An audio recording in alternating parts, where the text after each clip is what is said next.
In this video, I'm going to show you how to buy USDT on Binance. Now, for us to get this done, it's actually pretty simple. All you have to do is just click on this one right here, and we're going to go ahead and look for the buy option. So we're going to click more services in here, and you should be able to see it here right away. So it says buy crypto. Go ahead and click that, and you should be redirected here. Now, from this point forward, go ahead and click this here. This is the currency, and choose which currency you're going to be using. Say for example, if it's US dollar, and I'm going to go ahead and enter here 300. Oops, let's go back there. There you go.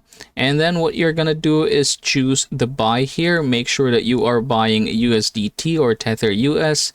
And then you're going to go ahead and click the pay with. And there are different options here really as to what you're going to be using for payment.